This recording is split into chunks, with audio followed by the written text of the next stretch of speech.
Hello, my name is the Gaming Critic. And guys, I kind of fucked up. No, I don't mean like, oh, I've messed up, so now I'm leaving YouTube forever. No, it's not like that. What I'm trying to say is, I should have reviewed a specific game first.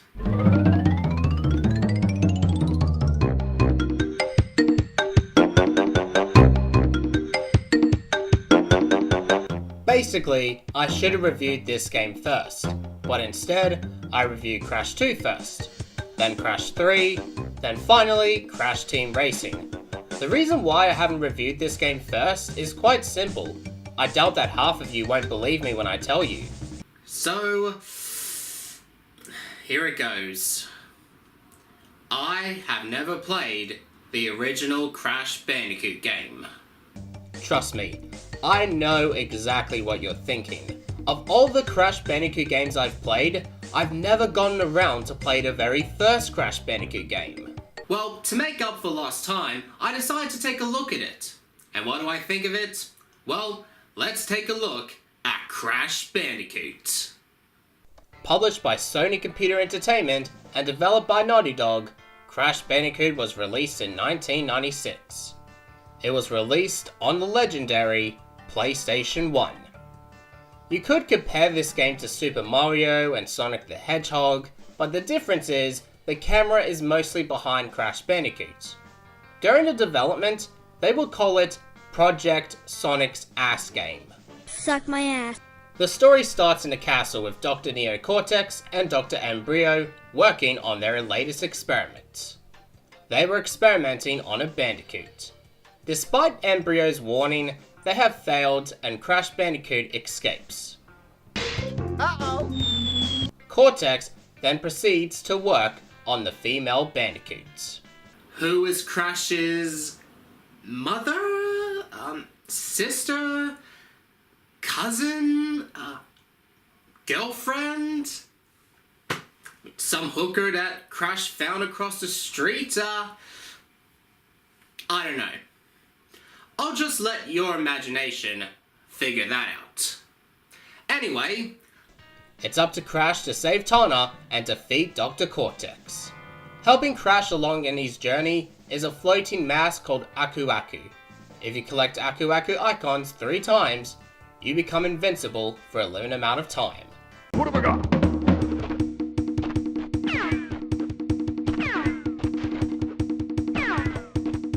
The gameplay is similar to the Mario and Sonic games back in the day, going through each level while collecting coins, or in this game, Wumpa Fruit. If you collect 100 Wumpa Fruits, you get an extra life. You can also get Wumpa Fruits by breaking boxes. Some boxes will have one Wumpa Fruit, while others will have multiple Wumpa Fruits. There's also boxes when you can get an extra life, an Aku Aku, and there's even a TNT box. When you jump on it, it turns into a timer. Once the time runs out, the TNT box will explode.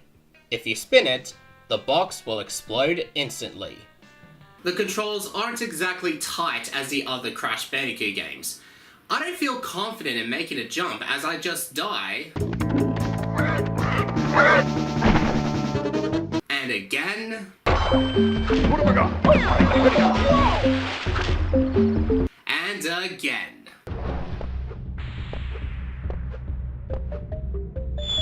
For some people, they say it's really difficult to complete this game, because this game was designed as a strategy game. Crash Bandicoot can be hard at times, but if you slowly take your time, you'll realize that it's not as difficult as you think.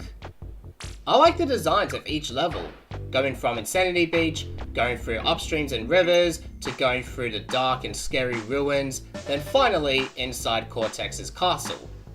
The bosses in this game are Papu Papu, Ripperoo, Koala Con, Pinstripe, Dr. n-brio, and a final boss being, of course, Cortex. There are a couple of boss battles that can be easy, while other characters like n-brio has more than 3 hit bars. The soundtrack is nice and simple. There's one song in this game that helped it Crash become a recognizable character.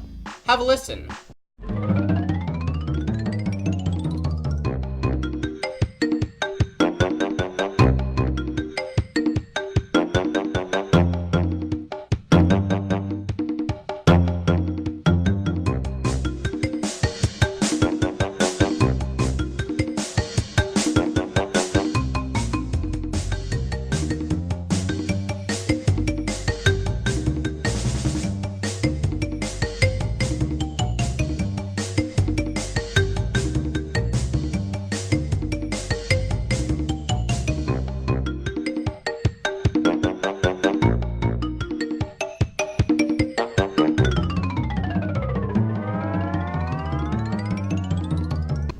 When you complete a level, it shows how many boxes you missed along your journey. If you collect all the boxes, you get a gem. Here's a cool trick. If you collect all the gems, you can actually skip the Cortex's boss battle and finish the game. Just like that. Done and dusted. Easy peasy lemon squeezy. Well, that's all, folks.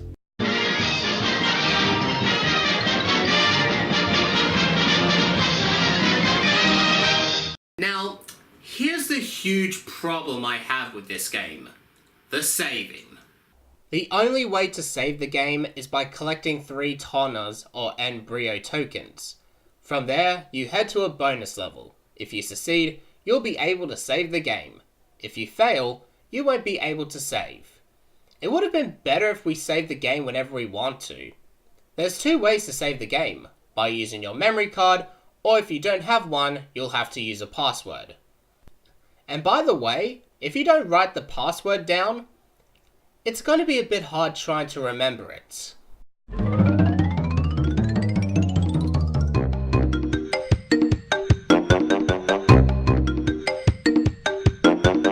I would say this game is a trial and error. It had some good things like the soundtrack, the level designs, and even though this game is difficult, it was still a lot of fun.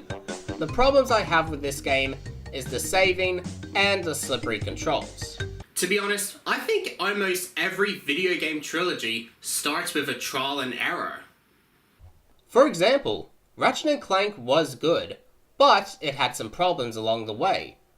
When Ratchet & Clank 2 came out, it fixed all the mistakes the last game had. Same with Spyro, Uncharted, and even Crash Bandicoot. So, for that reason, Crash Bandicoot gets 6 out of 10. Dr. Cortex, we have not determined the cause of past failures. Moron! This Bandicoot will be my general, and he will lead my Cortex commandos to world domination. This time I shall reign triumphant! The next game I'm going to review is a wrestling game. It's personally one of my favourite wrestling games, and I hope it's your favourite one too. The next game I'm going to review is Smackdown. Here comes the pain.